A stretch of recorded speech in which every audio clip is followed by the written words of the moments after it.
दर्शकवृन्द, यसैगरी नेपालमा रहेका लघु घरेलु तथा उद्योगहरूको अवस्था के रहेको छ यसबारे एफएनसीएसआईका अध्यक्ष उमेश प्रसाद सिंहसँग गरिएको यो कुराकानी अबको प्रस्तुतिमा। घरेलु तथा साना उद्योगहरूको अवस्थाको विषयमा जानकारी दिनुस्। अहिले नेपालमा घरेलु तथा साना उद्योगको अवस्था ज्यादै नै दयनीय रहेको अवस्था छ।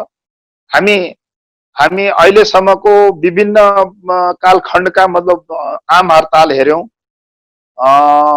15 दिनको मतलब आम हडताल, 20 दिनको, 1 महिना 2 महिनाको पनि द्वन्द्वकालको पनि आम हडताल हेर्यौं हामीले। 6 महिनाको त्यो बन्दी पनि हेर्यौं। आजसम्मको अवस्था र सबैलाई एकतिर राख्यौं र यो लकडाउनको अवस्थाले हेर्यो भने त्यसमा पनि यो सबैभन्दा हामीले मतलब गाह्रो अवस्थामा हामी पुगेका छौं। अहिले एकदमै स्थिति धेरै नाजुक छ। लघु घरेलु साना उद्योगीहरूको अवस्था एकदमै गाह्रो कठिनाइमा हामी बाँच्दैछौँ। हामी बाँच्नुको मतलब हामीसँग आश्रित, हामीले यो उद्योग, हाम्रो उद्योग चलाउनुको मतलब हामीले 3 वटा यो सर्किललाई हामीले काम दिइरहेको हुन्छ। एउटा, हामी आफै उद्योगी हौं। हामीले मतलब आफ्ना उद्योगमा काम गर्ने मजदुर साथीहरूलाई पनि हामी पाल्छौं। हामीले राज्यलाई राजस्व पनि बुझाउँछौं र हामीले उत्पादन गरेका वस्तुहरू बजारमा जाँदाखेरि उपभोक्ताले पनि यसबाट फाइदा लिन सक्छ। तर यो तीनै प्रभावित छ। अहिलेको अवस्थामा यो तीनैवटा यो सर्किल छ। तीनैवटा मात्रै होइन, हामी पनि प्रभावित भएको अवस्था रहेको हुनाले हाम्रो स्थिति एकदमै दयनीय अवस्था छ। जस्तो यो हामीले घरेलु उद्योगहरूको कुरा गर्नु पर्दा ती उद्योगहरू राम्रोसँग विकास हुन पनि सक्दैनन्। उनीहरूले उत्पादन गरेका सामग्रीहरू बजारको पहुँचमा पनि हुँदैनन्।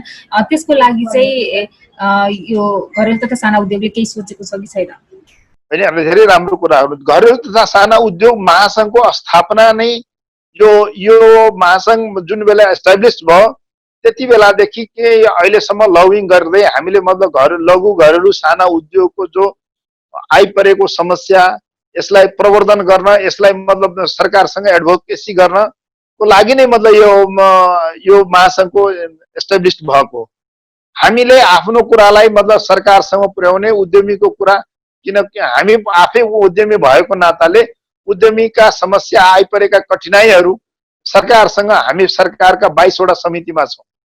22 वटा समितिमा भएको हुनाले हाम्रा कुराहरू सरकारले विगतका दिनमा त मतलब त्यस्तो वास्ता गरिँदैन थियो। तर अहिलेका सरकारले हाम्रो कुराहरूलाई बुझ्ने कोसिस गरेको छ। किनभने यो देशकै मेरुदण्डको रूपमा हामी छौं। 22% जीडीपीमा हाम्रो योगदान रहेको हुनाले सरकारले पनि अहिले बुझ्ने प्रयास गरेको छ। लघु घरेलु साना उद्योग नै अहिलेको मतलब देशको मेरुदण्डको रूपमा रहेको हुनाले अहिले सरकारले राष्ट्रपतिको नीति, राष्ट्रपतिज्यूले जुन सम्बोधन गर्नुभएको नीति कार्यक्रममा पनि सुन्नुभयो होला। प्रधानमन्त्रीजीले बोल्दाखेरि त्यसमा पनि सुन्नुभयो होला। अनि हाम्रो अर्थमन्त्रीज्यूले अस्ति जुन बजेट भाषण गर्नुभयो त्यसमा पनि हामीलाई लघु घरेलु साना उद्योगलाई प्रवर्धन गर्नुपर्ने हामीले दिएका सुझावहरूलाई धेरै मेन्सन गरेको हुनाले हामीले के बुझेका छौं भने अबको दिनमा लघु घरेलु साना उद्योग पनि चाहिन्छ भन्ने नेपाल सरकारले पनि बुझ्यो र यो नै मतलब वास्तवमा नेपाल सरकारको मतलब बुझाइलाई मतलब हाम्रो राम्रो बुझाइ भन्न चाहन्छौँ हामी। अहिलेको अवस्थामा तपाईं हेर्नुहुन्छ, अन्तर्राष्ट्रिय जगतको कुरा गर्नुहुन्छ भने लघु घरेलु साना उद्योग नै त्यसलाई मतलब प्रवर्धन गर्न नै सरकारले विभिन्न किसिमका मतलब स्किमहरू ल्याइदिएको छ। तर हाम्रो नेपालमा त्यस्तो किसिमको यो चाहिन्छ भन्ने कुरा त्यस्तो बुझेकै थिएन सरकारले। अब बल्ल बुझ्न थालेको छ। त्यो बुझाउने क्रम कसले गर्यो? हामी यो संस्था छ जुन संस्थाले हामीले बुझाउने प्रयास गर्यौं। हामीले 56 बुँदे सुझाव प्रधानमन्त्री कार्यालयमा बुझायौं, प्रधानमन्त्रीजीलाई दियौं। प्रधानमन्त्री यससँग मतलब सम्बन्धित निकाय, उद्योग वाणिज्य संघसँग जो निकाय भनेको उद्योग मन्त्रालय, उद्योग वाणिज्य आपूर्ति मन्त्रालय, अर्थ मन्त्रालय, श्रम मन्त्रालय, राष्ट्रिय योजना आयोग, राष्ट्र बैंक, सबैमा गएर हामीले आफ्नो सुझावहरू विगतका दिनमा पटक पटक गएर आफ्नो लबिङ गर्यौं, सुझाव बुझायौं। र त्यो सुझावहरू बुझाइसकेको त्यो लबिङहरूको परिणाम नै अहिले सरकारले पनि बुझेको छ कि यो लघु घरेलु साना उद्योग देशको लागि एकदम अत्यन्त आवश्यक उद्योगको रूपमा लिएको छ। हजुर अध्यक्षज्यू, यहाँले भने जस्तै बजेट भाषण तथा नीति तथा कार्यक्रम घरेलु तथा साना उद्योग लगायत साना उद्योगहरूलाई प्रवर्धन गर्ने पनि कुरा भएको छ। यसमा चाहिँ बजेट भाषणमा पनि एउटा विषय उठेको छ, जुन यो नयाँ उद्यमीहरूलाई चाहिँ विशेष किसिमको सहुलियतपूर्ण कर्जामा चाहिँ ऋण दिने पनि कुरा भएको छ। यो के छ, यो कोभिडको वातावरणलाई हेरेर यो नयाँ उद्यम सञ्चालन गर्न कतिको सहज देख्नुहुन्छ यहाँले?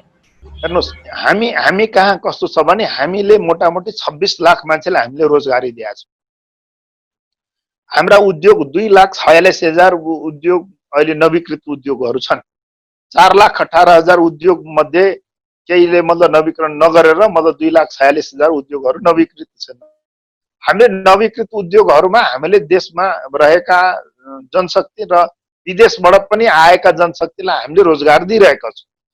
हामीले के भनेका थियौँ, हामीले सरकारलाई मतलब के पटक पटक के भन्यौँ भने हामी विदेशीलाई रोजगार दिनु अवस्था किन आयो?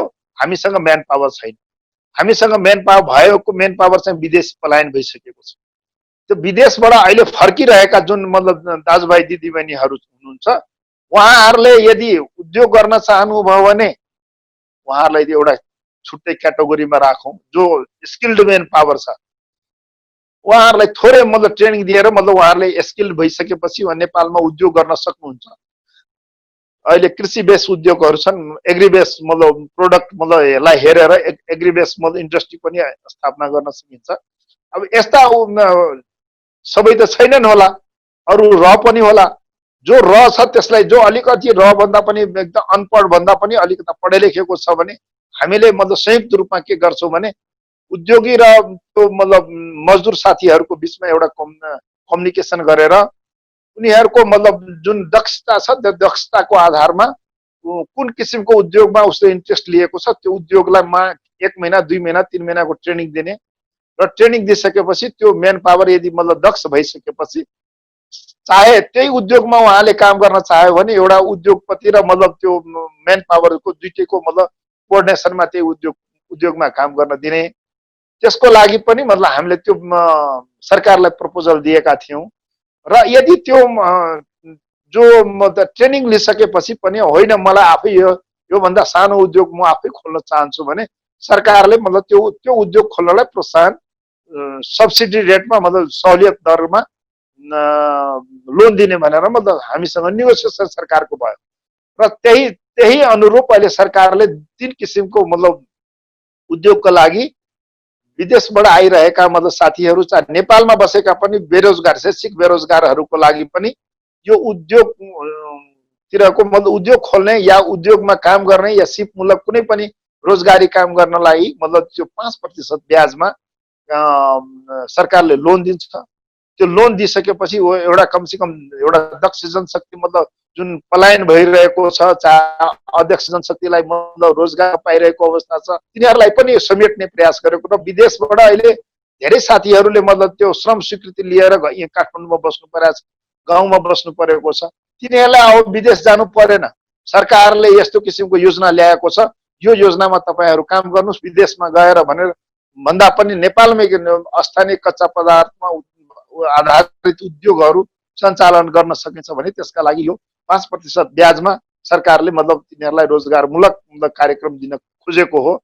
यो यसको पहल प्रयत्न पनि यो घरेलु तथा साना उद्योग महासङ्घले नै गरेको मतलब म यहाँलाई जानकारी गराउन चाहन्छु। अर्को पनि त्यसमा के छ, नवपरिवर्तनीय युवाहरूको लागि पनि मतलब कार्यक्रम राखेको छ। त्यसमा त्यो 2% ब्याजमा उहाँहरूलाई मतलब 2% यो त भयो 5% को अघिको र अब 2% ब्याज दरमा नै नेपालमा बसेर नै काम गर्न पाउने मतलब 2% ब्याज दरमा लोन लिने। त्यो लोन 2% किन भनेको भने सब्सिडीमा नै दिने हो। सिड मनी हामीले के भनेको थियौँ भने सिड मनी दिउँ 20 लाख 25 लाख 50 लाख दिउँ, उसको उद्योगको प्रकृति उसको मतलब जुन प्रपोजल बनाउनु छ त्यो प्रपोजलको आधारमा हामीले मतलब सिड मनीको रूपमा अन्तर्राष्ट्रिय स्तरमा के छ भने लघु घरेलु साना एसएमई सेक्टरलाई मतलब गभर्नमेन्टले सब्सिडाइज रूपमा दिइरहेको छ केही सिड मनीहरू र केही मतलब लोन दिइरहेको छ। लोन भनेको 1% ब्याज दरमा। तपाईँ अन्तर्राष्ट्रिय भारतको उदाहरण दिन्छु, बङ्गलादेशमा छ, पाकिस्तानमा, श्रीलङ्कामा, यो हाम्रो एसियाकै मतलब मुलुकहरूमा पनि भन्ने हो भने पनि धेरै मुलुकले मतलब यस एसएमई सेक्टरलाई धेरै किसिमको सुविधा दिएको छ। त्यो सुविधा नेपालमा अहिले छैन। तर यो बिस्तारै बिस्तारै यो पनि एउटा सुविधा दिएको, यो पनि पहिलो खुड्किलो मान्न सकिन्छ। र अहिले विदेश पलायन नहोस् भनेर साथीहरूलाई नेपालमै बसेर रोजगारीमूलक काम केही गरोस् भन्ने दृष्टिकोणले नवपरिवर्तनीय मतलब जुन उद्योग सञ्चालन गर्ने या सिपमूलक कुनै पनि कार्यक्रम गर्न चाहनेलाई 2% ब्याज दरमा सरकारले अब लोन प्रवाह गर्ने भनेर विभिन्न मन्त्रालयलेबाट परिपत्र विभिन्न बैंकहरूलाई गरिसकेको अवस्था छ। यो भनेको मतलब सरकारले रोजगारीलाई मतलब प्रोत्साहन दिनु, साना घरेलु उद्योगलाई प्रोत्साहन दिनु भनेको हो। र यस लघु घरेलु साना उद्योगको प्रोत्साहन भनेको यसले लिङ्केज गर्छ मझौला उद्योगलाई र ठुलो उद्योगहरूलाई। यो एक अर्कामा यो सर्किल हो। यो सर्किल साना उद्योगले उत्पादन गरेका वस्तु हाम्रा र मेटेरियल हामीले उत्पादन गरेर मतलब जसरी एउटा तपाईँ हेर्नुहुन्छ मतलब एउटा टिभी बनाउने ठाउँमा त्यो टिभीको पार्ट विभिन्न ठाउँमा बन्छ। त्यो टिभी विभिन्न पार्टहरू जम्मा गरे एक ठाउँमा एसेम्बल गर्छ र उसले आफ्नो नाम ब्रान्डिङ दिन्छ हैन। स्यामसङ कम्पनीको मतलब कुरा तपाईँलाई बताऊँ, गाउँ गाउँमा उसको पार्टहरू मतलब प्रोडक्ट हुन्छ र त्यो गाउँबाट ल्याएर बोरामा राखेर त्यो स्यामसङ कम्पनीमा ल्याएर दिन्छ। स्यामसङ कम्पनीले के गर्छ, उसलाई यसैमा सब पार्ट कुन पार्ट कहाँ लाग्ने हो जसको जति नम्बर छ त्यो मेनुअल हेरेर त्यो सबै पार्ट लाएर त्यो एउटा कम्प्लिट स्यामसङ टिभी मतलब बनाएर स्यामसङ मोबाइल कम्प्लिट बनाएर दिन्छ। हामी पनि त्यस्तै मतलब एक अर्का उद्योगलाई पनि कन्टिन्यू रूपमा मतलब के छ भने लिङ्केज गर्न खोजिरहेछौँ। अब एग्रो बेस्ड प्रोडक्टमा जुन अहिले विदेशबाट फिर्ता आइरहेका दाजुभाइ दिदीबहिनीहरू हुनुहुन्छ, हामीलाई एग्रो बेस्ड मतलब कृषिमा आधारित उद्योगहरूलाई प्रोत्साहन दिन भनेर गभर्मेन्टले अहिले मतलब धेरै सब्सिडी मतलब त्यसमा पनि गरेको छ। हामी त्यस्ता उद्योगहरू सञ्चालन गर्दाखेरि त्यो उद्योगबाट प्रोडक्ट गरेका मतलब जुन कच्चा पदार्थ होस् चाहे त्यो फाइनल प्रोडक्ट होस् त्यो ठुलो उद्योगको लागि पनि काम लाग्छ। त्यो बजारमा पनि हामीले मतलब जुन आयात प्रतिस्थापनको लागि पनि हामीलाई सहुलियत हुन्छ। अहिले त हेर्नुहोस् नेपालमा कस्तो छ भने विदेशबाट हरेक कुरा पनि विदेशबाट नै मतलब हामी आधारित छौँ। एउटा टमाटरको सस लिनु पर्यो भने मतलब चिल्ली सस लिनु पर्यो पनि विदेशी नै हुन्छ।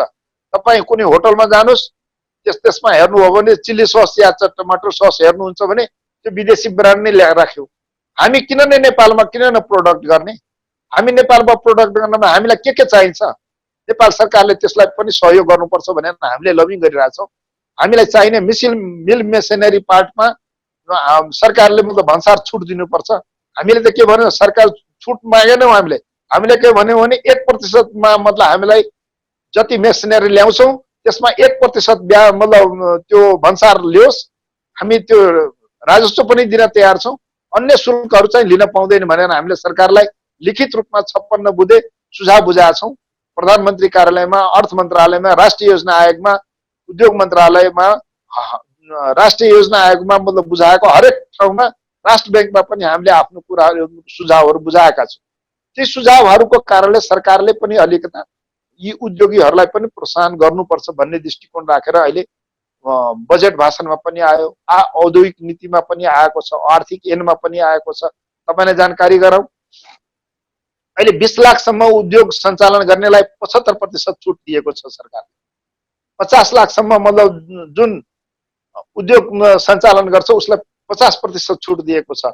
75% मतलब 50 लाखदेखि 1 करोडसम्मको जो पुँजी छ जसको स्थिर पुँजी उसलाई मतलब 25% छुट दिएको छ। यो छुट दिनु पनि सरकारले वातावरण बनाइरहेको छ। हामीले के भनेका छौँ, हामी यसबाट पनि सन्तुष्ट छैनौँ। हाम्रो भनाइ के छ भने 20 लाख 25 लाखसम्मको उद्योगलाई तपाईँले कुनै पनि शुल्क नलिनुहोस्। महिलाबाट आज उत्पादित गरेका मतलब उद्योगहरू, महिलाबाट सञ्चालन गरेका उद्योगलाई प्रोत्साहन दिनुपर्छ हामीले भनेर पटक पटक सरकारले हामीले अनुरोध गरेको छौँ। र विगतका दिनमा सरकारले पनि हामीलाई मतलब यो आश्वासन दिएको थियो, तर यो बजेट भाषणमा आएन। हामीले त्यसलाई लिखित रूपमा फेरि सुझाव दिएको छ अर्थ मन्त्रालयमा। हामीलाई देशमा लगभग अहिले 60% महिला मात्रै छन्। या त 60 वर्षभन्दा उँभो बुढाबुढीहरू हुनुहुन्छ, या त्योभन्दा तल मतलब 15 वर्षभन्दा तलका बालबच्चाहरू जो स्कुल जाने बालबच्चाहरू नै छन्। भएका जनशक्ति जम्मै विदेशमा छन्। विदेशबाट ती जनशक्ति फिर्ता आएन, हामीले मतलब उनीहरूलाई उपयोग गर्ने हो। विदेशबाट त्यो जनशक्ति अहिले अब तपाईँलाई जानकारी गरौँ, सरकारको टाउको दुखाइको विषय थियो, 15 लाख मान्छे आउँदैछ फिर्ता, 15 लाख मान्छेलाई कसरी रोजगारी दिने भनेर। तर अहिले 15 लाख भन्दा पनि अब फेरि जुन देशमा जो नागरिक छँदैछ, जसको कालो सूचीमा परेको छ, जो मतलब के छ भने आफ्नो गएको छ एउटा मतलब कम्पनीमा, त्यो कम्पनी छोडेर अर्को कम्पनीमा मतलब चोरेर गएको, जसको भिसाको डेट सकिसकेका छ, जो सुत्केरी भइसकेका छ, जो यस्ता किसिमको अप्ठ्यारोमा परेका दाजुभाइ दिदीबहिनीहरूलाई अहिले नेपाल फिर्ता पठाइरहेको छ। आज मात्रै आएको छ, हिजो पनि आएको छ। तपाईँ मिडियावाला, तपाईँहरू मभन्दा धेरै कुरा तपाईँलाई थाहा छ। हामी त्यस्ता जनशक्तिलाई पनि हामी मतलब प्रयोग गर्न चाहन्छौँ भनेर हामीले नेपाल सरकारलाई भनेका छौँ। र ती महिला दिदीबहिनीहरूलाई त 25 लाखसम्मको उद्योग सञ्चालन गर्दाखेरि कुनै पनि शुल्क नलाग्ने, जसरी उद्योग दर्ता गराउँदाखेरि महिलाले उद्योग दर्ता गरायो भने कुनै पनि शुल्क लाग्दैन, यो तपाईँलाई जानकारी होला। त्यस्तै किसिमको त्यो महिलाबाट उत्पादित उद्योगीहरूलाई मतलब 25 लाखसम्मको लाई कुनै पनि शुल्क नलाओस् भनेर हामीले अनुरोध गरेका छौँ। र 50 लाख 25 देखि 50 लाखसम्मको उद्योगलाई हामी मतलब 75% छुट दिउँ। 50 देखि मतलब 1 करोडसम्मको लागि 50% छुट दिउँ। किनभने साना उद्योगको अहिले दायरा के छ भने 15 करोड स्थिर पुँजी छ। 15 करोड भनेको मतलब सबैजना 15 करोडको उद्योगी हुन्न, त्योभन्दा मतलब कमको हुनुपर्छ। त्यसलाई 15 करोडसम्मको लागि तपाईँ 25% छुट दिनुपर्छ भन्ने हामी त्यो भन्न चाहन्छौँ। त्यसैले उद्योग मैत्री वातावरण बनाउनुहोस्। नेपालमा भएका जनशक्ति नेपालमै रहोस्। नेपालका दाजुभाइ दिदीबहिनीहरू विदेशबाट त्यो कार्टुनमा प्याक गरेर लास नेपालमा आउनु नपरोस् भनेर हामी त्यही चाहन्छौँ। त्यहाँ गाडी दुर्घटना हुन्छ, मेसिनबाट कुल्चिएर मतलब मरेका छन्। तपाईँ अस्ति पनि आउँदाखेरि मतलब एयरपोर्टमा हेर्नुभयो भने 2टा लास सँगसँगै आएको छ, हैन? यो दैनिक रूपमा आउने लासहरू हुन् विदेशबाट आइरहेका। हाम्रा जनशक्तिहरू दक्ष छैनन्। हामीले यहाँबाट त्यो सिमेन्ट बालुवा उठाउने गएका मतलब त्यो 50 तले 55 तले घरमा त्यो लिफ्टमा जानुपर्छ। त्यसमा कुनै बेला एउटा लिफ्टको एउटा नट भन्ने बित्तिकै त्यहाँबाट एक्सिडेन्ट हुन्छ र मान्छे मर्छ। त्यस्तो किसिमको किन गर्नु पर्ने? हामी नेपालमा नै सिपमूलक तालिम दिन्छौँ। सिपमूलक तालिम दिनलाई हामी मतलब सरकारसँग सातेमालो गर्न तयार छौँ। सिटिबिटीसँग हामीले एमयु गरेका छौँ। सिटिबिटी र घरेलु तथा साना उद्योग महासङ्घको संयुक्त तत्त्वावधानमा विभिन्न किसिमका तालिम सञ्चालन गरौँ र हामी नेपालमै रोजगारी सिर्जना गरौँ भन्ने हाम्रो उद्देश्य हामीले राखेर जुन विदेशबाट फिर्ता आइरहेका छ दिदीबहिनी दाजुभाइहरूलाई सबैलाई नेपालमा नै रोजगारी दिने हामीले पहल प्रयत्न गर्छौँ। हामीसँग 26 लाख जुन हामी रोजगारी दिएका छौँ, यसमा 50% विदेशका रोजगारीमा आएका दाजुभाइ दिदीबहिनीहरू। हामीले सपोज गर्नु 10 लाख विदेशीहरूलाई हामीले मतलब आफ्नो रोजगार दिएन भने हामी 10 लाख नेपाली दाजुभाइहरूलाई दियो भने त्यो अति राम्रो हुन्छ नि। हुन सक्छ विदेशमा दिएको तलब हामीले 100% दिन सक्दैनौँ, किनभने हाम्रो जुन इकोनोमिक स्टेटस छ त्यो विदेशभन्दा हामी कमजोर अवस्थामा छौँ। तर घरमै हामीले मतलब रोजगारी दिनुपर्ने यो ठुलो कुरो हो नि त। घरमा बसेर आफ्नो बालबच्चाका साथमा बसेर आफ्नो परिवारका साथमा बसेर रोजगारी दिन सक्ने वातावरण हामीले निर्माण गर्छौँ भने यो पनि यो ठुलो उनीहरूलाई रोजगारीको अवसर नै हो भन्नुपर्छ। जस्तो यो कोभिडले गर्दा यो उद्योगीहरूलाई चाहिँ के कति मात्रामा क्षति भयो त? हेर्नुहोस्, उद्योगीहरूलाई धेरै क्षति भएको छ। यो डाटा लिने हो भने त मतलब अर्बौंको नोक्सानी भएको छ, अर्बौंको। दैनिक रूपमा हामी करोडौंमा मतलब जान्थ्यौँ भने अहिले दैनिक रूपमा अर्बौंको नोक्सानी भएको छ। यो सर्किललाई नै यसले तहस नहस पारेको छ। यो एउटा उद्योग सञ्चालन गर्नका लागि हेर्नुहोस् कतिजना यसबाट आश्रित छन्। हामी उद्योगी भयौँ, हामीले उद्योग सञ्चालन गर्न हामीले ब्याङ्कबाट लोन लिन्छौँ, हैन? हामीले ब्याङ्कबाट लोन लिइसकेपछि हामीले मतलब त्यहाँ कामदारलाई काम लगाउँछौँ। हामीले देशलाई रेभिन्यू तिर्छौँ। त्यो रेभिन्यूमा एउटा ट्याक्स भयो, स्थानीय कर ट्याक्स भयो, त्यसपछि बिजुलीको मतलब रेभिन्यू तिर्छौँ। हामीले यो सर्किलमा हामीले एउटा मतलब ठुलो सरकारलाई सहयोग गरेको अवस्था हुन्छौँ हामीले। तर यो त जम्मै यो सर्किलले भत्ताभुङ्ग भएको अवस्था छ। अहिले त हामी उद्योगी भनेर मतलब के भने हामीसँग त अहिले पकेटमा 5 रुपियाँ छैन। हामीले 5 रुपियाँ पाउन लगाई अरू हात थाप्ने कहाँ त? जहाँ हात थाप्न गयो उसको पनि पकेट रित्तो छ। उसको पकेट रित्तो भनेको मतलब उसले पनि 5 रुपियाँ दिँदैन। अब हामी हेर्छौँ कतातिर? ब्याङ्कतिर। ब्याङ्कले हामीलाई 15% 16%मा लोन दिएको छ हैन। अब बैंकलाई पनि हामी यो लकडाउन अवधिभरिको मतलब हामीलाई ब्याज छुट गरिदियो भनेर भन्दा पनि बैंकले पनि मान्दैन। बैंक पनि सरकारसँग मतलब सरकारले भनेको 2% अस्ति छुट गरिदियो भनेर भन्दा पनि प्राइभेट सेक्टरका बैंकले नमानिरहेको अवस्था छ। तपाईलाई जानकारी गराउँ, अहिले उप प्रधानमन्त्री तथा रक्षा मन्त्रीजीको अध्यक्षतामा मतलब जुन अहिले कोभिड उच्च स्तरीय कोभिड नियन्त्रण मतलब एउटा समिति जुन बनेको छ त्यो समितिले सीसीएमसीले एउटा गरेको निर्णयलाई पनि प्राइभेट सेक्टरका बैंकहरूले मानिदिएको छैन। उद्योगीहरू कस्तो मारमा परेको छ म तपाईलाई बताऊं। त्यो बैंकलाई दिएको निर्देशनलाई 2% मतलब त्यो निर्देशन पनि बैंकले पालन गरेन। भन्यो कि अहिले चैत महिनाको ब्याज तपाईले असाढमा सम्म तिर्नुपर्छ भनेर मतलब भनिएको छ। तर जम्मै बैंकले हाम्रो के छ नि, दुईटा खाता हुन्छ। बैंकबाट हामीले जुन बैंकबाट लोन लिन्छौं नि, त्यही बैंकमा अर्को हामीले सेभिङ एकाउन्ट पनि हामीले खोलेको हुन्छ र हामीले बजारबाट हामी कमाउँछौं जो पैसा त्यो सेभिङ एकाउन्टमा राखिदिन्छौं र उसको इन्स्टलमेन्ट अनुसार बैंकले त्यो खाताबाट आफै रिभर्स गर्छ। हामी त मतलब त्यो बाटो पर्खिरहेको छौं कि हाम्रो बैंकमा केही न केही पैसा होला, जान्छु मतलब त्यसबाट पनि आफ्नो रोजीरोटी चलाउँ, आफ्नो परिवारलाई पनि केही चलाउँ भने यो लकडाउनको अवधिमा बुझ्न गएको त त्यो बैंकमा राखेको पैसा जम्मै उसले रिभर्स गरिसकेको रहेछ। अब त्यो रिभर्स गर्नु एकातिर सरकारले एउटा निर्देशन दिएको छ, तपाईलाई बैंकको मतलब असाढमा बुझाउँदा पनि हुन्छ ब्याज।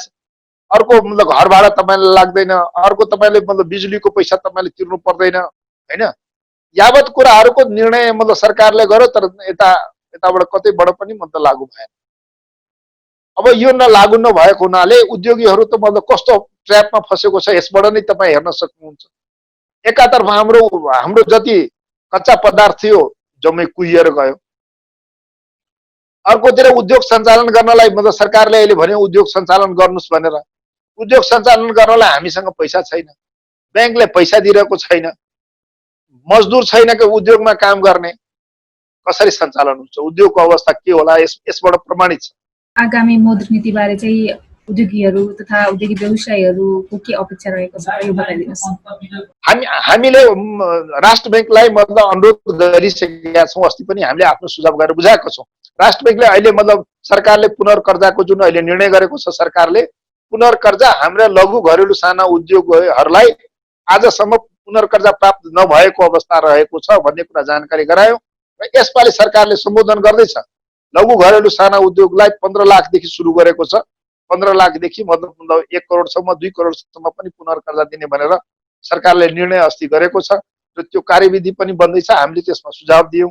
मौद्रिक नीतिमा लघु घरेलु साना उद्योगलाई कसरी नेपालमा एस्टाब्लिश गराउने, त्यसका लागि मतलब सरकारले के मतलब छुट दिनुपर्छ भन्ने हामीले सुझाव दिएको छौं। त्यो सुझावलाई मनन गरेर भोलिका दिनमा आज यी उद्योगीहरू सडकमा नजानु परोस्, यी दाजुभाइ दिदीबहिनीहरू फेरि विदेश पलायन नहोस् भन्ने वातावरण सिर्जना हुनुपर्छ भनेर हामीले त्यसमा स्पष्ट बुदागत रूपमा हामी 12 वटा 13 वटा बुदा हामीले लेखेर दिएको छौं।